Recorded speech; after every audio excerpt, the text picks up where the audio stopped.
All right, and as promised, here is the video review for IF-EX70 drill of AMDUSCIAS, their version of drill horn from the Rhino team, and he is pretty cool as well. He does have the same set of partner and gun and chest plate that we've seen before with Hammer of Morax.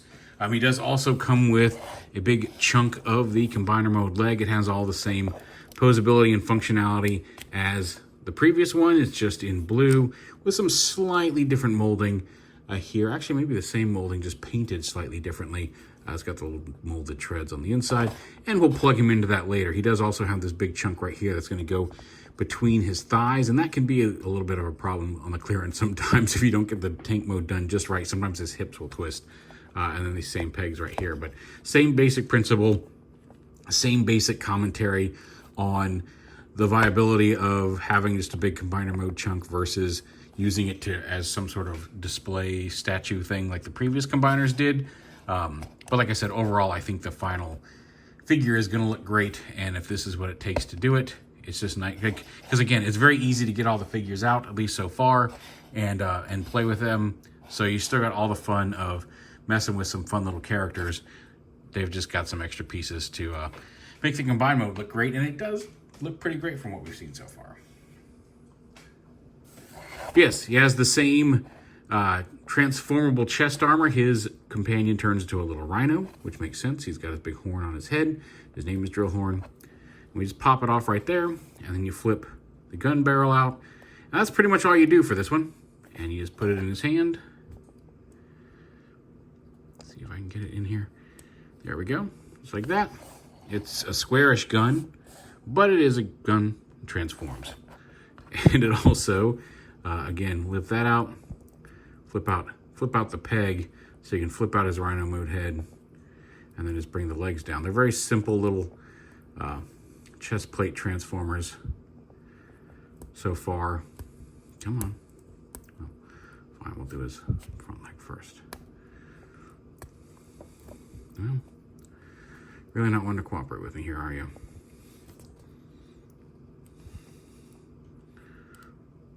There we go. The foot was just caught under the ridge there, and it didn't want to move either way. And then you flip out his little, you leave his barrel out his little tail. And you can see there he has a little tiny white rhino that we can now set off to the side. Little partner companion. You can replace him with either a sculpted chest plate, as well as, if you'd rather represent him in weapon mode, there is a fully sculpted weapon that does look more like an actual gun, but entirely up to you how you want to. Personally, I like keeping the little transformable guys on it. It's more accurate to the original toys, and it's just fun. You get little double companions, although, again, in combined mode, I think they all have to come off. So, just the way it is. He also comes with a wide array of hands. He comes with, and again, I'm not going to swap them all on. He comes with the closed fists packaged. He also comes with some flat hands in kind of a karate chop pose. It's kind of a straight hand. He also comes with a middle finger hand, as well as some open hands here that just pop on and off on the ball joint. That was on this side, but you just swap them out. Again, for the sake of expediency, I'm not going to swap out all the tiny hands on all these guys. He also comes with this little connector piece. And the way this connector piece works is he also comes with some little drills that are smaller versions of the one here on his back. And you can push this connector piece in there and then pop off one of these hands. You can see there's that little ball joint. But then you fold this piece up into his forearm as if he were transforming. And then you can connect that connector to the ball joint, kind of snap it on like that, and give him drill hands. You can do it. He comes with two sets, so you can give him both drill hands. I'm just showing one for the sake of how it works, but you've got that option in robot mode if you want to pose him like that. Not necessary, but a neat little feature that they didn't have to add. Although now I gotta get this out so I can put his hand back on. Well, okay, you know what we're gonna do? We're gonna take his hand And we're just gonna reach in there and pop it on anyway. There we go, and then we can flip that whole panel back. Oh, no, we didn't get it. There we go, I heard it click. And then we'll flip that, come on, there we go. Same articulation as drill or hammer. He's got ball joint head. It's also on a swivel down there at the bottom of the neck. Ball joint shoulders on a hinge, bicep swivel. Dual hinge elbows, although you got to make sure to get the bottom one moved first or it's going to catch on that part. The wrist swivel, it's got a waist swivel. I don't think I showed off the waist swivel, but ball joint hips, thigh swivel, dual hinge knees, and some articulation in the toes as well. He's got an ab crunch. I think Kill Bison did as well. And he's got these little treads on his back that can fold up. And this is on a ball joint back here. So yeah. And to transform him, again, first thing you gotta do is get the head in. And this is where it gets tricky because he's got, like I said, this horn. This whole backpack opens up. And the head, you don't turn it around the other way. It does fold back in like this. This piece does come out like this, and you'd think that would make it a little easier to get it in, but because of the way his helmet moves, his helmet doesn't really fit in that gap. You can kind of use it to get a little bit of leverage, and maybe we'll get this in here without popping it off. There we go, we did it, okay. But it's very difficult. Getting him out is just as difficult, because it's like, there's a little ridge right here, and that horn is just too long. And this, you can see, like, with this, the way his helmet blocks this gap, it only comes out like that far, even though you can pull this whole hinge out normally. So it's just a little bit of a clearance issue getting his head in there. Once you do, it's fine, but just be aware of that. Let me close that up. Drill comes down in front, although it's not going to stay there permanently yet. Arms, again, flip the fists up. This one you can just flip them up like this. You can see they do stick out a little bit, but they don't get in the way of anything. This one you don't have to rotate them to get them out of the way. Then these come down, these come up like this, around that sword, and then you'll know you've got these in the right position, the arms. They just kind of sit here loosely because the tread, you lift this panel up, it's going to cover his hand hole on the back and fold it around, and this piece should sit kind of right there where his bicep swivel is to come around, and then you fold the tread around, and it's going to peg into the side of the chest here just in front of that bicep swivel, so this peg here. So you fold it around and peg it in like that, and this piece covers this and is going to allow the legs to peg in up here, and that's how you know you got it all lined up properly. And then you can there are a couple little tabs here that can kind of slot in here. It will lock better in a minute once you push the cockpit all the way up. But same thing with the treads over here. Bring them, open this up, bring it down and around, and peg it in. And that's that coming together. And then this piece right here comes up and locks in behind there. And that keeps this from coming loose. It's kind of a squarish, two squared off pieces meeting right here. When going to leg mode, and I'll show this off, you want to lift from back here to get this cockpit up, because if you try to get up here and pry under it, you can do it. There's a little bit of a gap there. If you have really tiny fingernails or a spudger, you could probably get under there to lift that pop up. But it's easier to just kind of pick it up from back there and then just move it up like that. And it's easier to show it off without everything in the way when you see where I'm grabbing it just under this lip, and then pop it up, and then you can get it out of the way to flip the drill around. The legs, we're going to take the treads here. They're pegged in over here, so when you fold them up, make sure you can kind of see where the pickle is. But you unpeg them from right here, then they unfold, and then this heel piece rolls up to match the tread, the curve of the tread. And for right now, you want to unfold them, but leave them hanging, so like they're going to tab on right here, but in order to flip them around, you want to have this hanging so it's angled like this, where this piece is on the outside of the leg. If you have it over here, because this panel is going to flip up, you want some clearance. So make sure that that's on the outside of the leg, like that. Same over here, just unpeg it. And this piece, this is an extra outer piece that just is, the way it's assembled, I just popped it off accidentally, but it just snaps right back on. You can see the two tabs. It's not intended to come off, but it is a secondary piece. So we'll just go put that back together. And there's the panel I was saying about was going to flip out here in a minute. But then bring this up, flip it up, flatten that heel to match the curve of the tread, and have it hang out like that.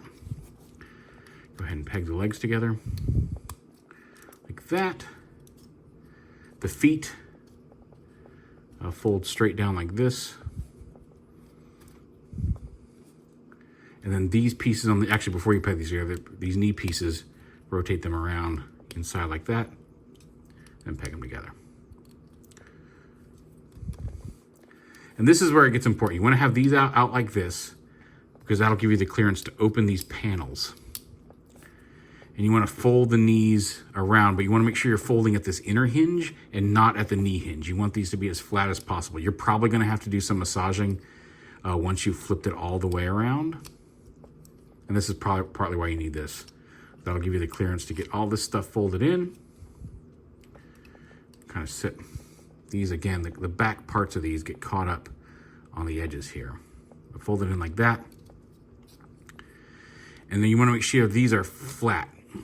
Like you can see how this one's still kind of, this one's flat here, and even that one's not great.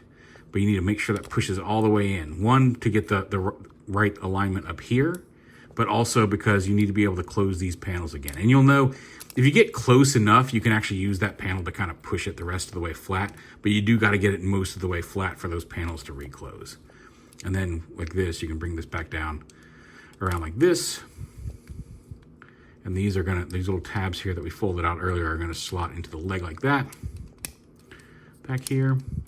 And then you can bring these around, and now you can lift them up and peg them in so they're straight. Like again, just kind of lift them up a little bit and peg them onto that tab right there.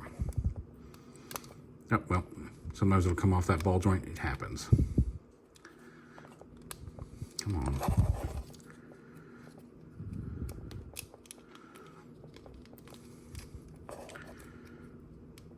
Well,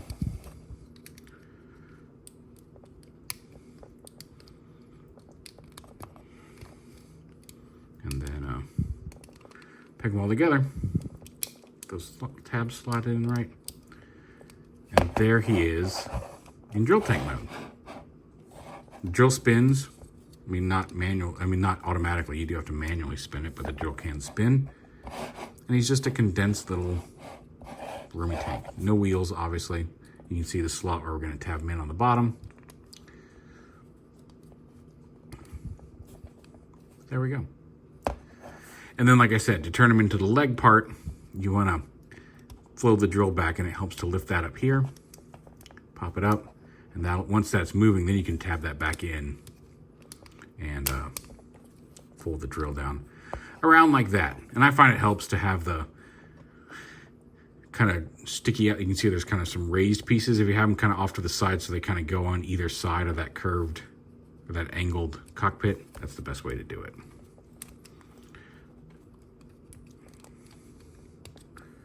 Okay, you know what? Give me 1 second. I'm going to fix this. All right, we did it. And I was just popping that back on. But also, now we're going to go ahead and stick them on to here. And again, this peg up here goes in the tread. This peg right here goes in the center of the chest. This peg is going to fit between the legs here, allegedly. And this is what I was talking about earlier, because it does, it's not horrible, but you do got to be careful that as you're rotating all this stuff, where the hip piece and the thigh swivel meet, you want to make sure that these upper thigh pieces that have the ball joint for the hip are straightened and lined up, and they're not twisted a little bit, because it doesn't take much. If just one of these is slightly twisted inward, the corner of it is going to keep this gap from going around this peg. And even though I've got it mostly straight right now, it may still give me problems.